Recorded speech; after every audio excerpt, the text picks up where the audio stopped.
Before humanity built its first city, before we scratched the first written words into stone, the world was already vibrating. The wind howling through cave mouths, the crack of a thunderstorm, the rhythm of footsteps around a fire. Long before kingdoms or organized religion, sound was our first profound force, and we actively sought it out. In European caves dating back over 40,000 years, early humans intentionally chose specific ceremonial chambers based on how sound echoed through the stone. These rock formations acted like prehistoric amplifiers.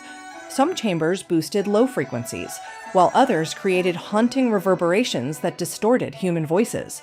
To ancient people with no scientific explanation for acoustics, these echoing, inhuman tones felt like direct communication with spiritual forces. What makes this fascinating is that this discovery wasn't an isolated event. As we look across the oceans and through the centuries, we find a striking pattern of disconnected cultures reaching a similar conclusion. Early civilizations independently realized that music could serve as a functional, sacred technology, a tool used to bridge the gap between humanity and the divine. In ancient Egypt, this technology was built into their architecture. They viewed sound as a physical tool to bridge the earthly realm and the afterlife. Inside these temples, priests used specific ritual instruments to functionally summon the presence of deities, like Ra, Isis, and Hathor, the goddess of music and celebration. Further south across the African continent, rhythm took on an even more vital role. Entire spiritual traditions operated on the belief that a drum beat was an active spiritual life force. A strike on a drum communicated far beyond language. These rhythmic rituals synchronized the participants, uniting individuals into a shared, transcendent emotional state that words alone could not express. Whether striking a drum or chanting in a temple, these practices treated vibration as a mechanical lever.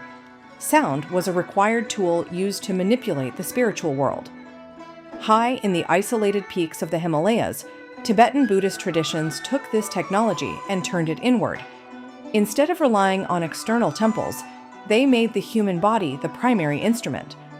Monks developed deep harmonic throat singing and overtone chanting as precise resonant frequencies. These sounds were used to trigger specific meditative states and spiritual awakening. Meanwhile, ancient Indian philosophy suggested that sound wasn't just a bridge to the gods, but the actual creator of them.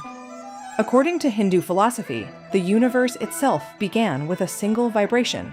The sacred syllable Om was viewed as the original sound from which all of existence emerged. Because of this, mantras were used as sonic formulas.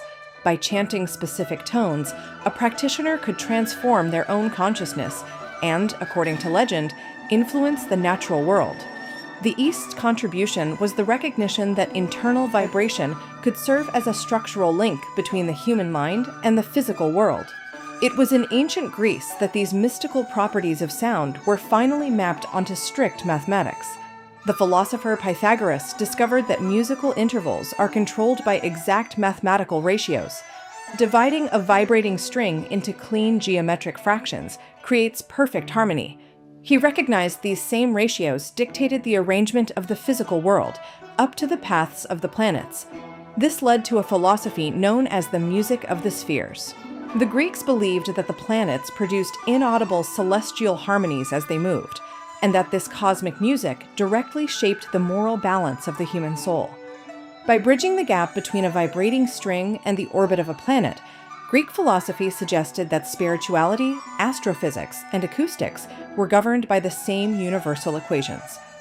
Think about the sheer improbability of this pattern. Cave dwellers tracking echoes, Egyptians commanding rituals, Tibetans chanting, Indians praying, and Greeks mapping string ratios. Entirely isolated cultures, all discovering the same laws of vibration. And today, we are finally catching up. Modern neuroscience and psychoacoustics are using brain scans to validate what these ancient rituals practiced. The data shows that the drone sounds, repetition, and resonance used in these ceremonies tangibly alter human brainwave activity. They demonstrably reduce stress and regulate our emotional states. Long before we had the scientific method or laboratory equipment, ancient spiritual traditions had already mapped the physics of the human experience. Languages disappear and empires collapse, but music remains. It survived every era because it offers a direct connection to the unseen universe, a universal language that humanity has used to speak to the gods for 40,000 years.